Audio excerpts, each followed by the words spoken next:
Attention wrestling fans, you're in the blast zone for the only podcast where we blow kayfabe wide open and let you know what it really takes to become a professional wrestler. Presented by America's Academy of Professional Wrestling, this is the Buckle Bomb, and you're about to get blown up. Welcome back, wrestling fans. This is the Buckle Bomb presented by America's Academy of Professional Wrestling. I am your host, Buck Bomber. And ducking and covering with me in the bomb shelter is my co-host, Michael Arrow. The champion of the Buckle Bomb retains and is back once again. And we have a very special guest with us. We are joined this week by the Phantom Champion, the king of unaired episodes, Houston Hendrix. Hi.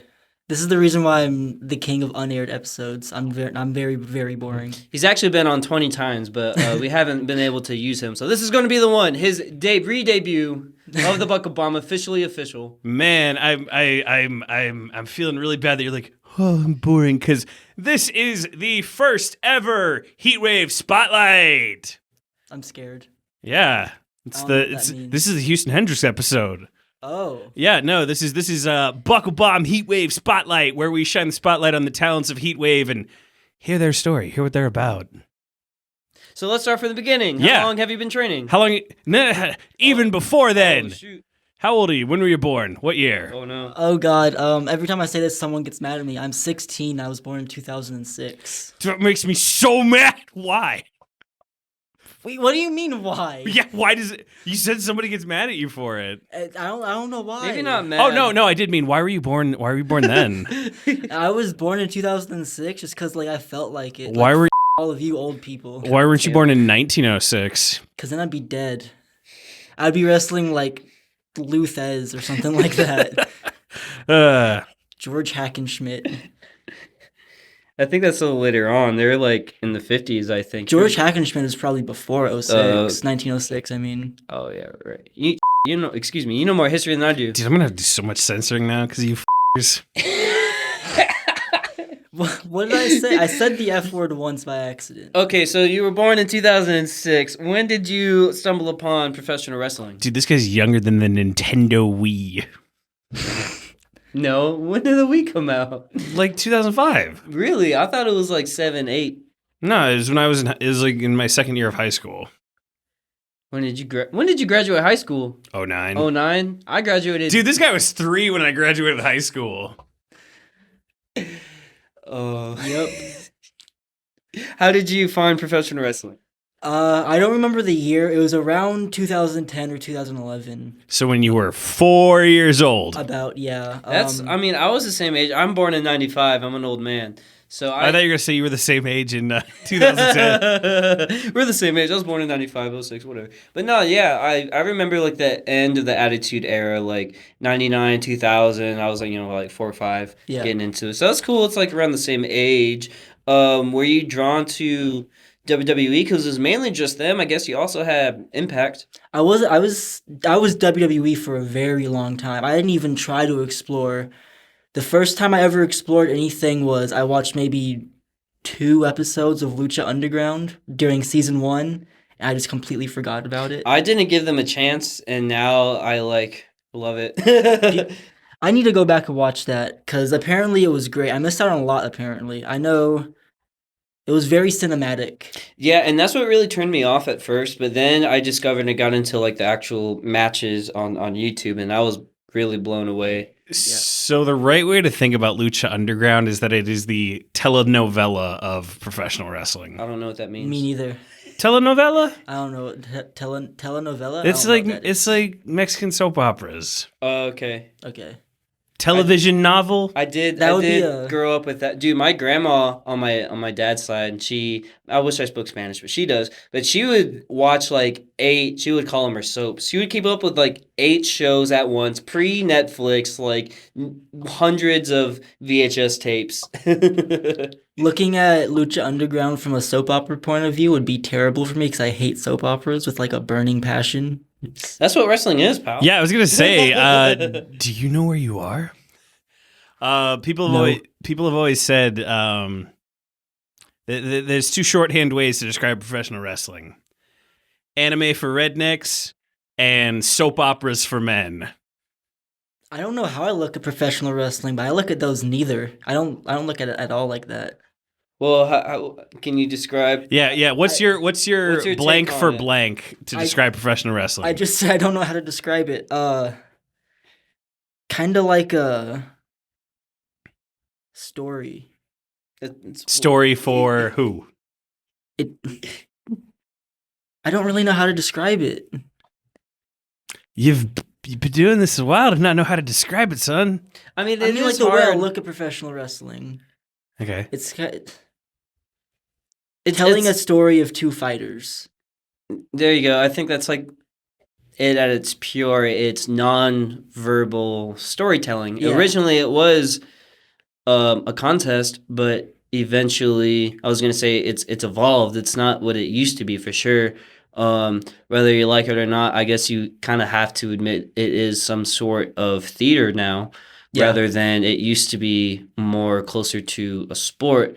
But I still think it is still has that sports aspect. So it kind of bothers me when people just say, "Oh, you're rehearsing. Oh, it's just theater." But we are hitting each other and jumping up and down and doing a lot of athletic things that aren't just in theater. But at the same time, there is still that showmanship aspect of it more than ever. I mean, I know Pops hates this term, but sports entertainment? Yeah, but not all the time. I kind of dislike that term too. Yeah. Okay. But it's not completely wrong. I guess I'm still like that traditional thought of kayfabe treating it as a sport, and that just kind of like gutted it out. But that is what it is. You watch old WCW sometimes, and I see the wildest stuff, RoboCop, all this stuff. I'm like, this is sports entertainment. I think it's the first time somebody else has brought up RoboCop on this podcast. Usually that's me who goes, "Hey guys, remember that time RoboCop?" I like to think of it as a physical performance art, Sure. because Yeah. a big part of it is the athleticism, but it's also about story. You know, it is what it is. Go ahead. But what is it? Yes. So Right? When did you decide? Did you have like a specific moment of like, this is what I want to do? Yes, very specific. It was Daniel Bryan in the main event of WrestleMania. Right before the actual match, they played a promo video. It was Imagine Dragons Monster, Ugh. and it was the Daniel Bryan like comeuppance, like how he started, like videos of him on the Indies and everything. They showed indie stuff? Yeah, That's cool. They showed like all the Texas stuff too. It was really early in his career, and they showed him now wrestling Triple H and Batista, like all this comeuppance. And I replayed it so many times before I even got to even the match. It was just the coolest thing to me, and that was like, I want to do this. So it was also maybe like him training in Texas also. You were like, hey, Maybe. I can. My moment when I was a kid, man, I think it was around the time, it was like 06. It was like when you were born. I was 11. And I was watching Brian Kendrick and Paul London, who Paul London is from this area. And so that really like showed me that they're smaller guys tag team that were killing it. They had a hell of a title run that year. So that also really like inspired me that anyone can do it. And then people from my hometown basically are up there doing it. So that was also very inspiring. How long have you been training now? About a year and a half. Yeah. I started in July of 2021. Wow, it definitely seems like a lot longer. Yeah. Because I'd say out of you're definitely the youngest person here. You're the youngest active graduate. I can't say in history. So I think Pop said he was. I'm not quite sure. I'm the youngest under Pops. Oh, There's a George okay. guy was like 14 or something, I think, when he graduated. was it Ace? I have no idea. I think I know who it is. I don't want to name him though. That's okay. I don't know if that's allowed. So what was your first impressions of training? It seems like you picked up to it and you're very natural to. We're skipping a lot, aren't we? Oh, I'm sorry. Go ahead. What did I skip? If you want to ask a question. Michael. What? Michael. Dude. How'd you hear about AAPW? I during quarantine is when I like really started to like look at schools, but I looked up on Google and I was living in Houston at the time, hence the name Houston Hendrix. Are you a big Jimi Hendrix fan? Not whenever I made the name. Do you know who that is? I discovered him later on, and then Oh my god! Oh no! I'm sorry. Go on. We'll talk about that later. All right. During quarantine, I was looking at schools on Google.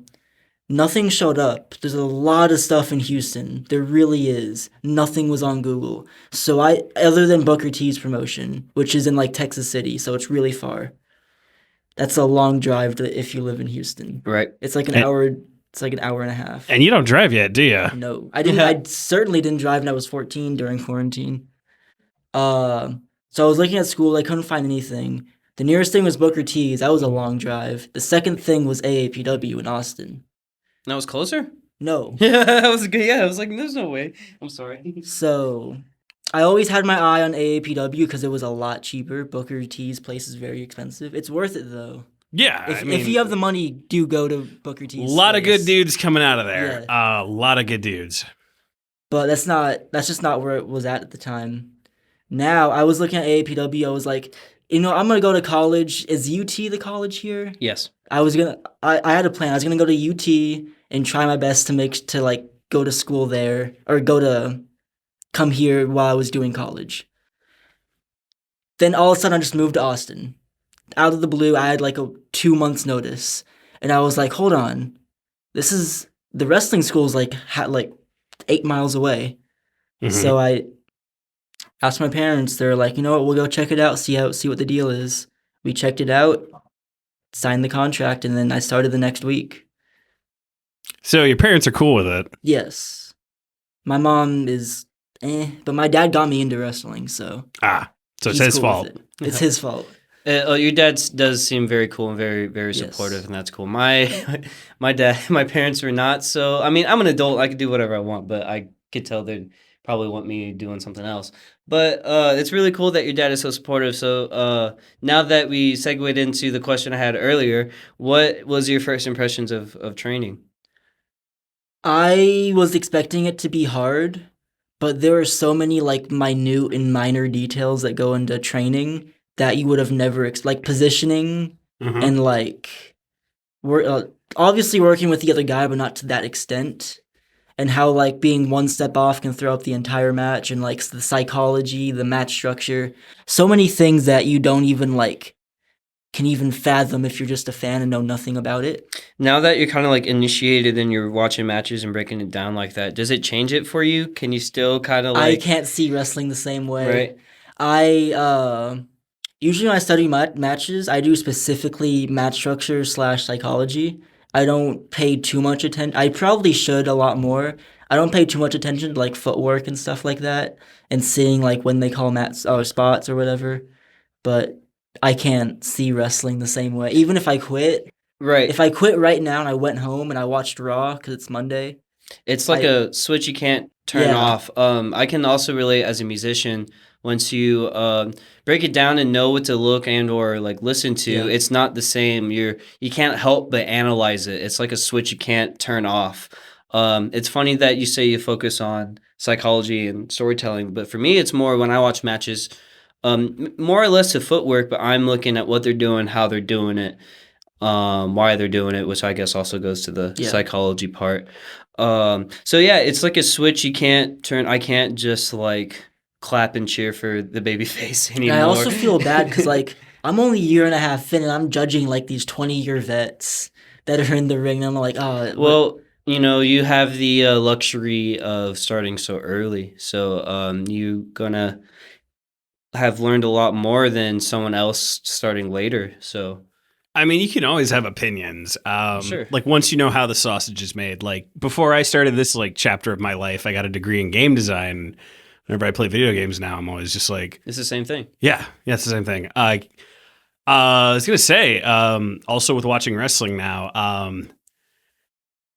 up until a few days ago, I had not seen a match in a really long time that like made me feel and like forget. You know. Yeah. Do you want to guess what match that was? Omega Osprey. Before we get into that, what matches is that a match that made you feel that way? Yes. That kind of let That you was- like get lost as a fan again? Yeah, I've watched that match probably like 4 or 5 times. Let me get your New Masterpiece. Japan World. Just kidding. It's, there's this website called Toki Video. Sick. It's very sketchy, but it won't give you a virus. And there's a bunch of free AEW, ROH, and New Japan matches on it. I'm going to ask you again about that later. Okay. Just text me or something, and I'll send you the link. What I was gonna say is, so my thing especially is I've never like been big on like watching it on television. Pro wrestling has always been a in-person thing for me. I'm the complete opposite. Really. I think You hate like seeing it live. this is my personal opinion. If you don't have front row seats, it's not worth it because the TV has the best view and angles and of everything. I mean, yes and no. It's still like a special thing seeing it live. I don't care. I've had nosebleeds to shows before, and I've been up close, and it is cooler like to be up close. But as long as you have a great view, I think to me personally, I'd rather be there live than watch it on camera. Well, there was a short period of time where I realized I liked wrestling, and there was a very like short 2-year stint between when I realized I liked professional wrestling and when I started training. I would just go to indie shows, and that's why I like indie shows because you're not up in the nosebleeds, you're not far away, you're right up close, you feel like you're there in the action, and you. It is a great intimate feeling, and Yeah. I discovered the local scene right before I started training as well. So, and it was still around before AEW, so you still had more. So I feel like they're coming back to the indies now, but you still had kind of big names popping around sometimes. So you could pay $20 and see the Lucha Bros or a big name at your small little DIY church show or whatever, small little. And that's another thing I love about the indies is all these random venues, pop-up shows. It could like happen anywhere, it's not That's how I found out I liked professional wrestling. I was at a really lame convention, and then just randomly I walk into a room and there's a wrestling show, and I was like, wrestling. But then I was like, wait a minute, this is actually sick. I've wrestled inside of a mall before. I think that's like one of the weirdest spots to have I at a have too. wrestling event. I wrestled in a mall. I wrestled in like a government building. I can't remember That's much weirder. Never what it mind. was. It was like a chamber of commerce or something. I don't really remember. It was in Illinois, South Illinois. That was a lot of fun. I wrestled in flea markets. I wrestled Food truck parks. food truck parks, Yeah. bars. I'm trying to think. There's probably a good weird one out there I'm not thinking of. Camera place parking lot. Oh, dude, yeah, parking I lots. wrestled one time in like this rundown building. It was in Waco. I'm not going to say the company. And there was no crowd. It straight up looked like an abandoned building on the outside that was like right next to a gas station. You knock on the door, let you in. And it's all like, it just looked straight up abandoned, but they had a ring set up in the back with the camera. And that was just like their YouTube show. They just like in-house recorded matches and put them online. It was cool. That sounds like super sketchy, but the sketch also sounds like it could be like ambiance. Right? It was definitely unique. But no, what I was gonna say is, how about that match you had on Saturday? Oh man, thanks. Oh. I had a great. I know it's not me. But no, we had Jay Lethal come in. He partnered up with you, Yeah. surprise partner against Zeke and Mr. Zach Taylor. Surprise with big air quotes. There were 2 flyers, Jay Lethal and a mystery opponent. I'm sure lots of people put 2 and 2 together. I was like, Pops, do you want to put up anything else? And I'm sure you could tell I was kind of hovering over the doorway of trying to be a fly on the wall because I really wanted to hear how we called the match. And to me, you can tell me how you felt like it went, but to me it seemed like it was very meticulous for the most part. It seems like he had it planned out almost step by step, except for, like the heat and like you should be able to fill in the blanks here or there. But I was excited to see how it all came together in the ring, and it seemed very fluid. How was everything for you? Everything went perfect. There's one slip up that I don't even think you can really notice it was if you don't know what was supposed to happen, so I'm not even mad at it. But overall, it was very, very, very smooth. It was very fun. Definitely my favorite match ever, which is it's still, I haven't even processed it. It's still insane to me. So what was like the process putting it together like? It was very similar to how we call matches. I was expecting it to be a lot of like, okay, just call this in the ring and like we'll have these bullet points, that type of thing. It was very step by step and like how we call it here. We called our shines, we called some heat spots, we called the cutoffs, we called how to get into the hot tag. I called my hot tag, we called all the falsies, we called the finish. We called I was expecting a lot of just fill in the blanks, but which didn't happen at all, so I was very surprised with that. So does it change your approach putting a match together, maybe putting in that extra detail? I've always liked calling a lot in matches and not filling in the blanks, because this is going to sound like very gloaty. I know I can call on the fly fairly well, but not a lot of people can. So I try to have that like main thing, but if it does go wrong, I can call on the fly. Sure, have a plan B. If it does go south, which it rarely does. It happens sometimes. But to me, I feel like I'm quite the opposite of a worker. I like to have the bullet points and kind of more so fill in the blanks. But that also kind of made me think that you can add a lot more cool stuff, and if you do call it out piece by piece, and there are a lot of moving parts that flow together really well in your match. Of course, there's a lot more you can do in a tag match. You have 2 more people. But it also made me kind of want to push myself when I call my feature matches of maybe trying to call more and fit more in and think about how I could tell a story a little bit better. I feel like if you can do both, it's very good, because that's why I've been big on calling on the fly recently. I was so bad at it for the longest time, and one day once you pick it up, you kind of prefer it, right? Or how do you? That's how I felt. I don't know if I prefer it, but I feel if someone like, okay, you go out there, you'll go out there, I feel fairly comfortable, because I was in a match with can we name people? Go ahead. Okay. If it's a name I don't like, we'll censor it. All right. I was in a match with T-Ray. Oh, that guy. He's coming after you, dog. Censored. He wish you would. I was in a match with T-Ray, and it was he came in, he was like, all right guys, I'm up second, I don't have an opponent who wants to go with me. And the first match was already going. It was like halfway through. So he picks me. We go out there on the fly. We didn't call much. We called the finish, and that was it. But I was expecting like, okay, it's gonna be very hard. T-Ray's huge. I'm half his size. He made it work. I was gonna say, why do you think it would be hard? T-Ray's great. I got so T-Ray's much. awesome, man. There's always one thing that I struggle with is getting like the cool stuff in on the fly. I got the cool stuff in on the fly. Well, there you go. And it was like a magical moment for me. And I was like, I want to be someone's T-Ray one day. I want to go into a match peeing my pants and be like, oh, wait, that was actually a really good match. I was expecting to mess up so badly.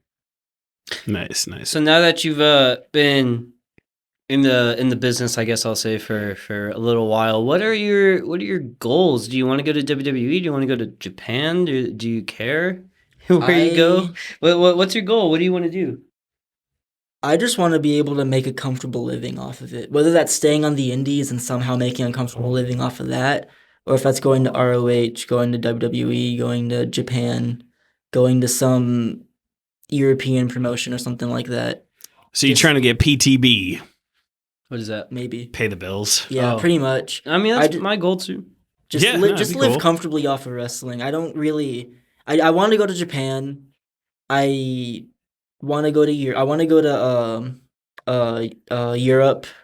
I want to go to Mexico, and I just want to like learn the different styles. Yeah. I definitely can feel like I'm in the same boat. I do I think it's more my goal to get into Mexico. I want to learn the lucha style. Yeah. Even though it wouldn't really help you too much in the States, but other than I feel like you can take the lucha spots and Americanize it, and by that I mean you just use the left instead of Yeah. the right. But if you want to go down there, it seems like you do have to be able to mirror it, and you have to work the right. That's partially the reason why I want to go there. I just want to like test myself to see if I can switch my body around. Cause don't they like strike with the left? I'm not quite sure. They might. You mean like with the left Like hand? if you threw a clothesline, it'd be with the left hand. Right. Because in American style, we throw our right hand. Yeah. Right? Yeah. So, everything over there is just flipped. And from what I understand, I've never been to Japan, but I understand there's like some sort of weird kind of hybrid. Yeah. Where they mainly do American style on the left, but some things are done the lucha style. We have someone here training. He's a beginner. He's a air quote beginner. He's fairly seasoned from what I believe. And I had like a little practice match with him the other day, and he was doing right and left at the same time. So it was like people from Europe do the same exact thing. Right. I've heard of that. I just think it's cool because like I'm a big Japan mark. Mm-hmm. I just think like because the match structures over there are different too. Sure. It's like chain around, move, finish, basically, essentially. From what I understand, there's maybe more of like a lack of structure. At least it used to be that way. I think now it's becoming more established, Yeah. and whatever. And even in lucha in Mexico, I feel like it's mainly just shine, come back, finish. Yeah. Excuse me. So, do kids at school think you're cool yet? Nope. Do they know? Dude, like, Do you tell them? I do. how much more do you have to do? I avoid telling people at this point because everyone makes fun of me for it. It's so weird. I hate teenagers, dude. There's only been a handful of people that They're like, are- oh, that's cool. yeah.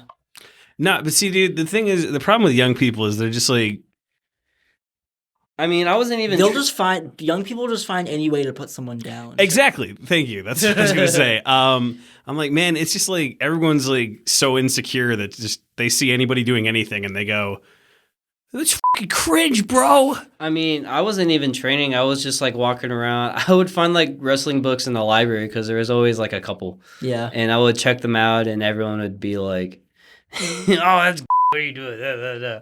But there was always like a couple of like closet wrestling fans that were just really cool to find. Like my friend Tyson, I grew up with. We were more like we had like mutual friends, but one day, actually, I asked him like, "Oh, who's your favorite wrestler?" Like expecting him to be like, "Ah, I hate wrestling." Blah, blah, blah. But this was like 2006-07, and he goes and says, "AJ Styles." I'm like, "Oh, how do you know that name?" I was gonna say, man, like I always thought the best way to get bullied in high school is to like something. Yeah. That sucks, man. Like, cause I don't know. I think if I was in high school and somebody else was a pro wrestler who'd wrestled with like Jay Lethal, You'd make fun of him. no, I would have probably not. I probably actually would have not talked to them. People think I'm antisocial now, dude. Like, they don't even know, man. I was like, "You're so antisocial," and it's Well, like, at the end of the day, you shouldn't care what they think because you already are really young and you have a foot in the door into something that a lot of people don't even get the chance to do. Yeah. what I was gonna say is like, grown men respect you and what you do. Yeah. Me and the reason we got you today is because me and Michael, we went over to Michael's place after the show and we talked about you and we were like, man, I'm gonna kick that kid's fucking ass if he quits.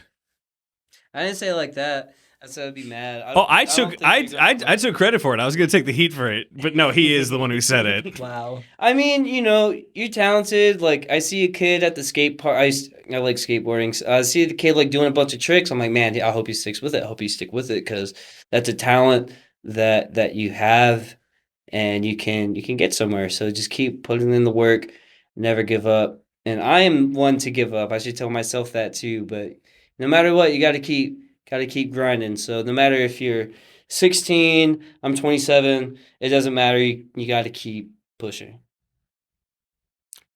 So, on that topic, are you planning on still going to college? I don't know at this point. I don't have any plans for after I graduate, which I know I should. Well, I just don't know what I want to do. just start. I mean, you have a foot in the door here. You could still keep other options open. I was gonna say, do you really not know what you want to do? Because it kind of seems like you do. Because unless I'm like signed by the time I'm 18, I'm not going to be able to live off of this yet. Gotcha. Okay. Yeah, that's what I'm saying. I mean, Unless I pull a Nick Wayne. Or something.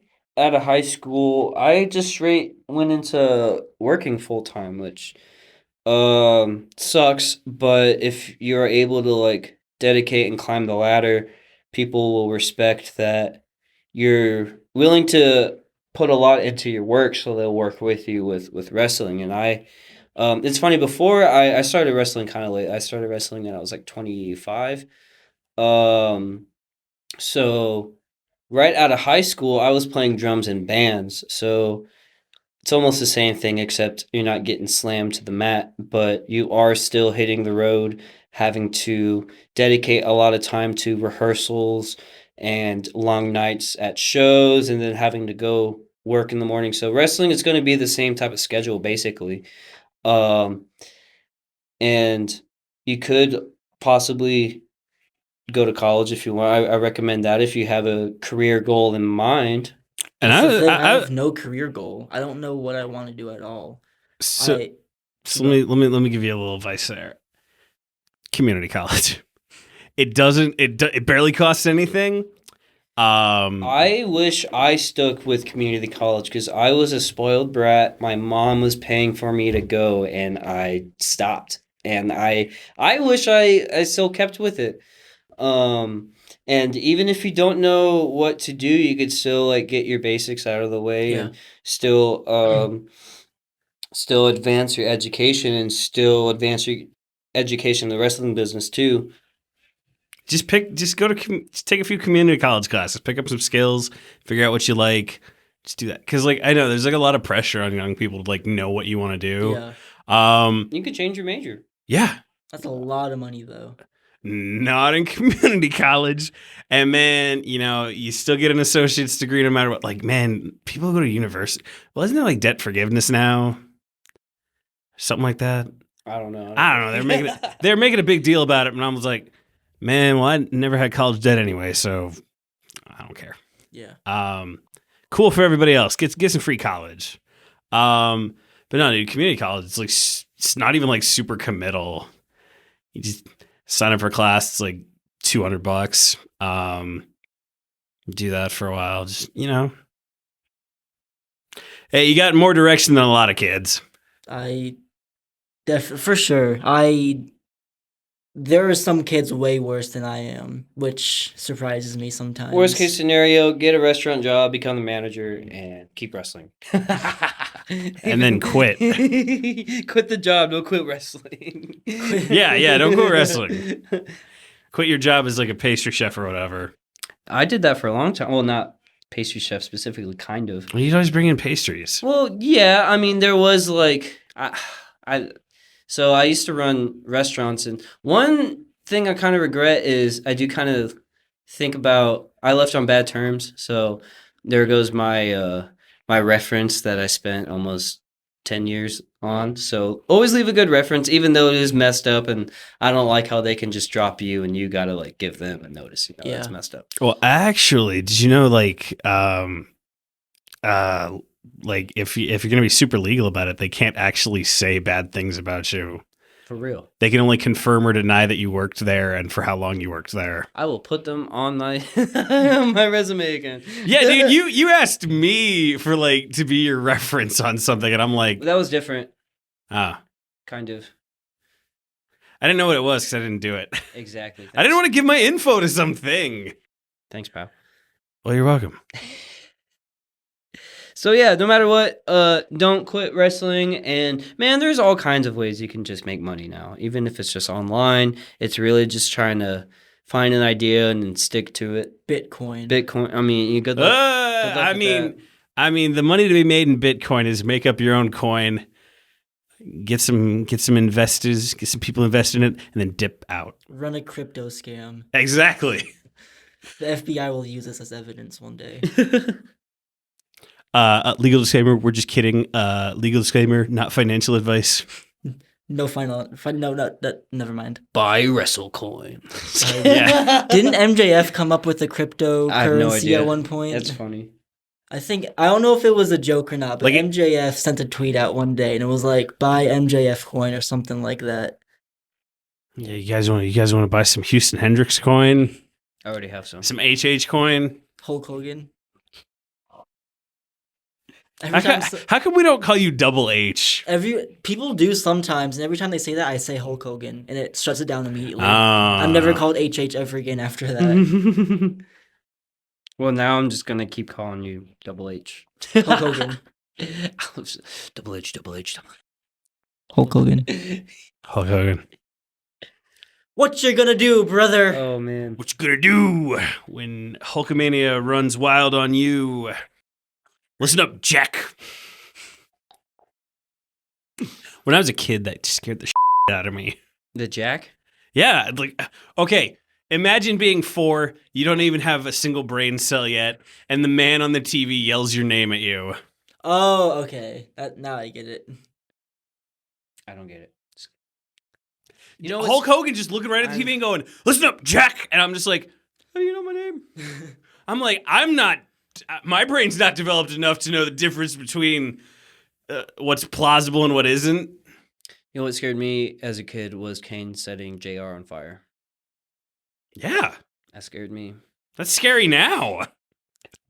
May 19th. That was different. That was later on. That was wasn't that a movie? Yeah, that's when his movie came out. I remember one time Kane pushed Paul Bearer down a flight of stairs when he was in a wheelchair. That was one of my first memories of wrestling ever.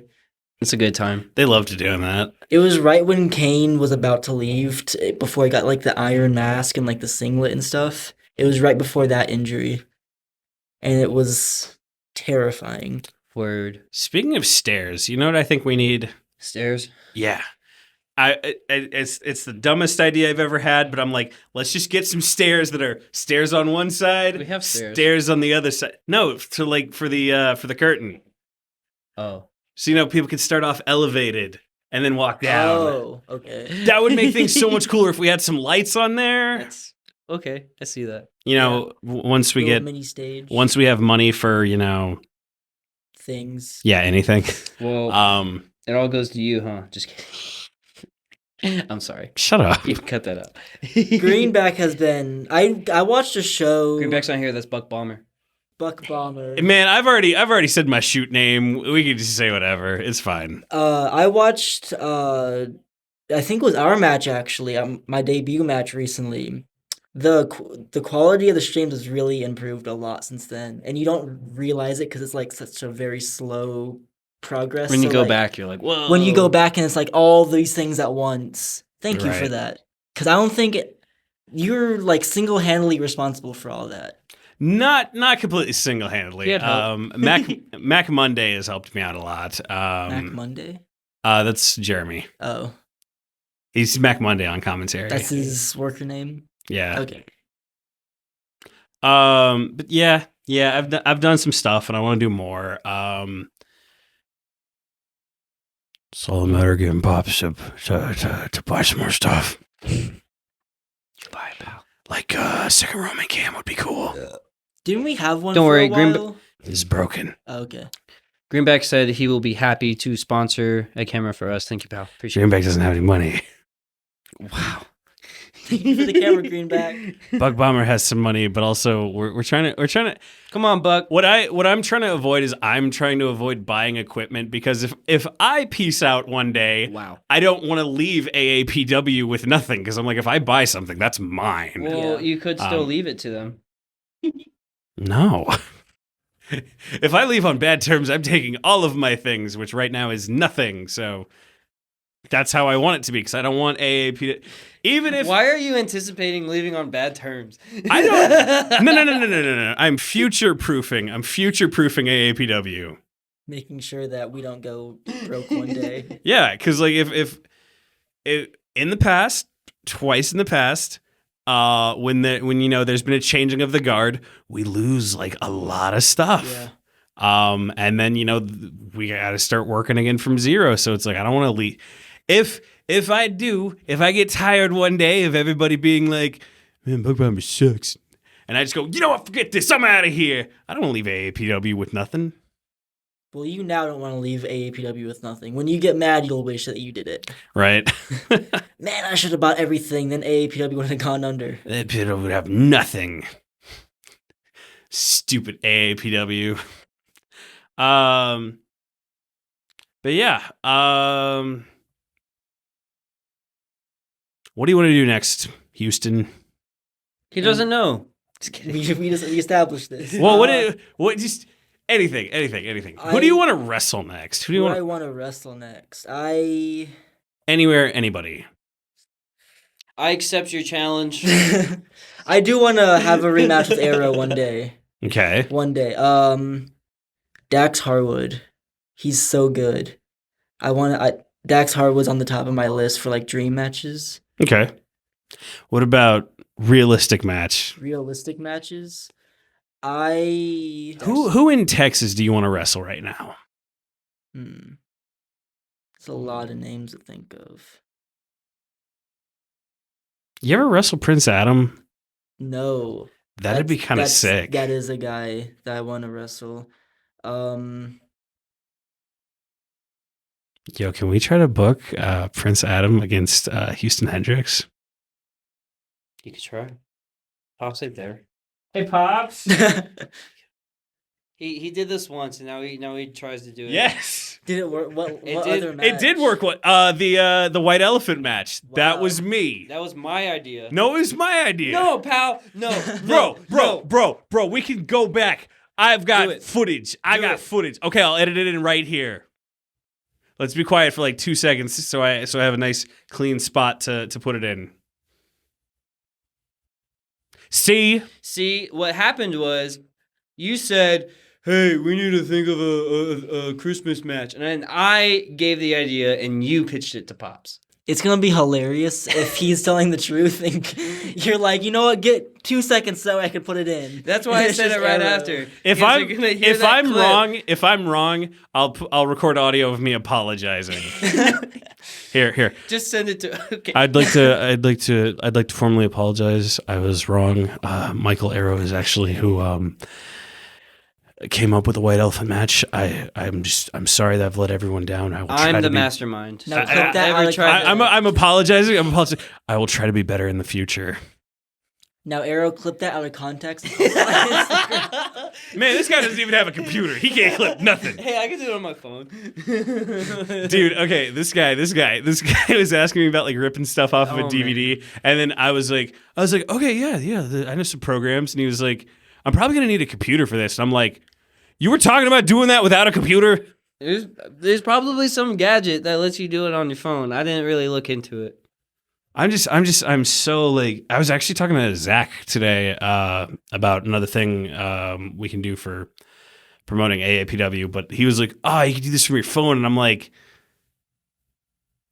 I was just like, who uploads videos to YouTube from their phone? Me. I do. Okay, I know a lot of people do that stuff now, but I'm like, I don't have a computer, dude. You know how good your phone camera quality is? I can record in 4K on my phone. A phone is basically a computer. Yeah. Okay, but I like to put things on an actual computer and then edit them. It doesn't matter. You can still do it on your phone. I don't want to do it for my phone. But it's the same thing. Doing it on your phone I got is big slightly fat harder. thumbs. I got big fat thumbs and I got a cheap Well, phone. you could buy a keyboard for your phone, probably. I have a keyboard for my computer. That should be the 8th deadly sin. What am I gonna? Okay, look. When you were born, we had this phone called the Sidekick, where you would slide it up, and there would be a full keyboard. Dude, just a BlackBerry. Same thing, No. basically. My first phone was a BlackBerry. I didn't have a phone until like my junior year of high school. Do you know how to use a rotary phone? Yeah, you go to like say I'm going to number 8. Go all the rounds. Michael, don't be such a boomer. I'm not that old. Can you read an analog clock? Is that the one with the hands? Yes, I can read a clock with hands. What are you, like Ellen DeGeneres over here? Oh, can you use a phone book? Bro, nobody can use a goddamn phone book. That sucks. It's A alphabetical. phone book is just like a dictionary with numbers.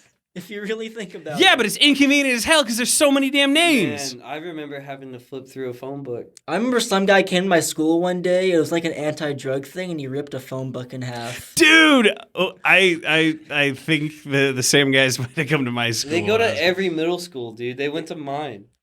I was gonna say, what do you guys want to hear when I decided I want to be a professional wrestler? It's when AAPW came to my school, like an earlier iteration of AAPW came to my school. Really? Yeah, they were led by George, and Psycho Simpson was there, and the Crusaders were there, and they were like, "Hey kids, stay off drugs," and I was like, "I will stay off drugs, and I want to become a pro wrestler, but then I'm gonna forget for like a decade and a half."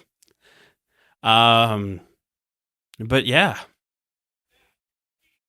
What about do you know what dial-up is? The dial-up internet? I've heard of it. I'm not sure exactly what Do you know what it sounds like? It's not. No, it's. I wish. It's very annoying. Way more chaotic. It was like, ah! That used to scare me. The sound of dial-up. Dude, why was it like that? I remember my dad was staying at home, and I remember him like emailing my mom, and I'm sure maybe like instant messaging was probably like a thing already, but it wasn't common. And I remember thinking it was wild that my parents were able to send emails and communicate simultaneously. Right, dude? I'm like, what? This is the future. Remember when you had to go to the computer room to use the computer? Yeah. I still have to do that. My school's cheap as hell. I'm in at home. Dude, he didn't even think about it home. You have a specific room for the computer and nothing else? Where Yeah. you would go, like, you had like cell phones, but they were more primitive. It was like a flip phone, and you could like use a version of the internet, but it was not the same. You had to go sit down on your desktop and surf. And wait. You had to wait a really long time. Like, dude, I'm like, you guys have it so good now that you can like just watch videos immediately. Yeah. Back in our day, you had to either have a VHS tape or watch it on TV. Were you a tape trader for wrestling Yeah, back then? Because I know that was huge back then. That was a little before our time. Yeah, I was gonna say, I'm like, that's like that really picked up in like the 80s and like through the 90s. What year do you think I was born?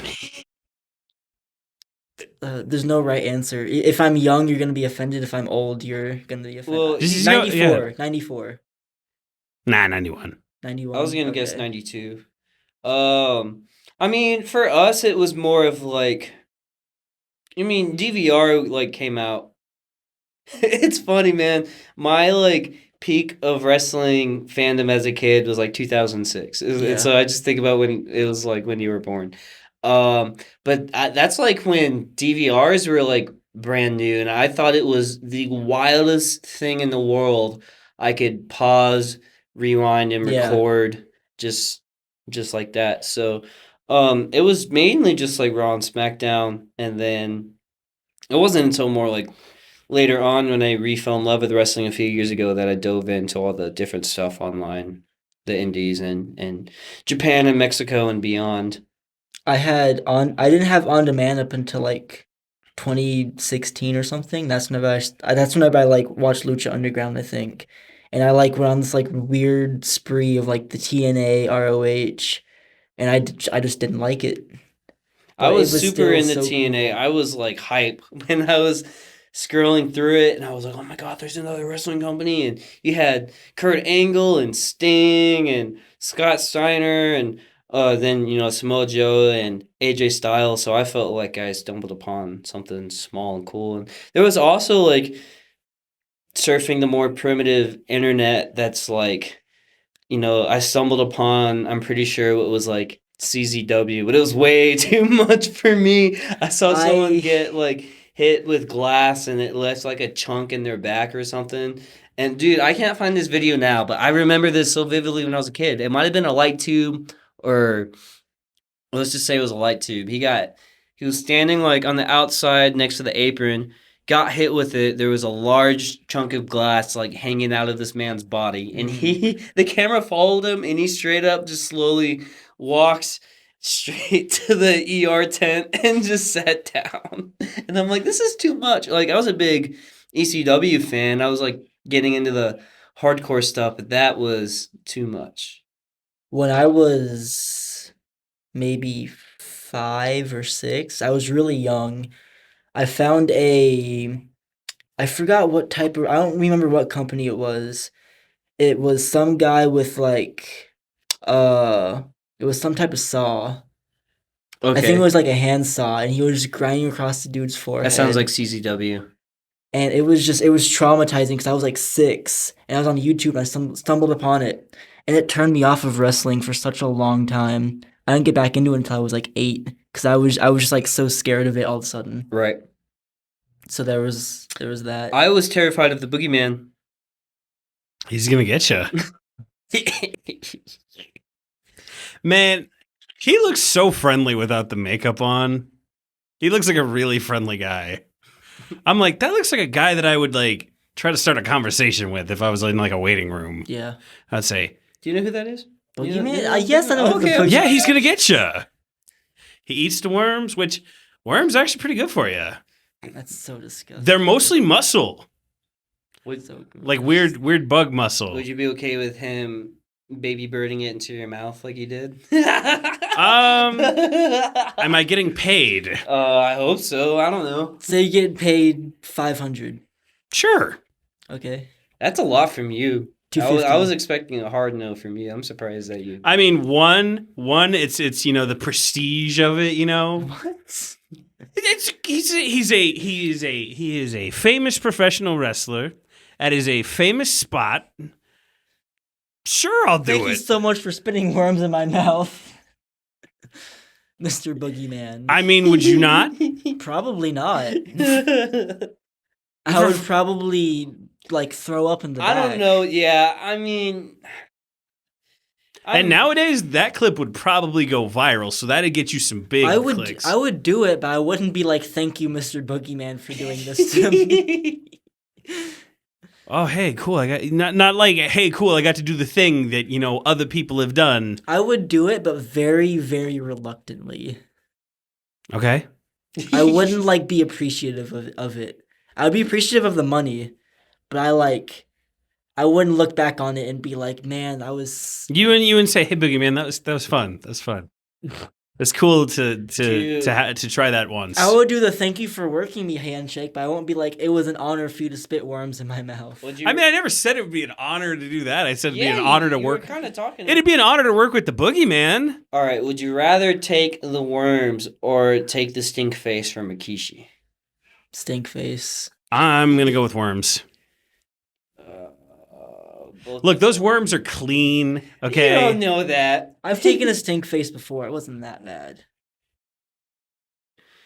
Well, I mean, how bad of a stink face are we talking? He doesn't wipe. Just kidding. Yeah, no, give me them worms. Give me Can them I do worms. neither? Can I do neither?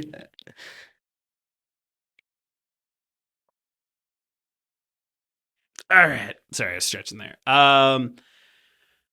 Well, this has turned out to be a very long episode. The fuse is running very short, so we have one final question. What would you tell people who are on the fence about trying to become a professional wrestler themselves? Just do it. If you don't, literally, it's that simple. If you don't like it, just quit. Okay. That's you. If you have the opportunity to do it, it's such a good thing to do. Like it's your dream, right? To become a professional wrestler. Everyone in this building, I'm sure, has a dream of becoming a professional wrestler. Whether they like it or not is a whole different story. If you have the opportunity to go out for your dreams, do it. And if you get to the wrestling school and you realize, okay, maybe this isn't for me, you can quit. You're not like signing your life away. True. So if you have the opportunity to follow your dreams, at least attempt it, you know? All right. Sometimes a simple answer is the best one. Anyway, it's time for ABP Always Be Plug-In. Houston, what you got? Houston Hendrix _ on Twitter, Instagram, and TikTok. I also recently started uploading my matches onto YouTube. You can just search Houston Hendrix and you can find it. All right, Michael. You can find me on Instagram at officialarrow_ and Saturday the 21st you can see me at Slam Portal at Central Machine Works Brewery, and also Saturday the 28th of January here at the AAPW Arena.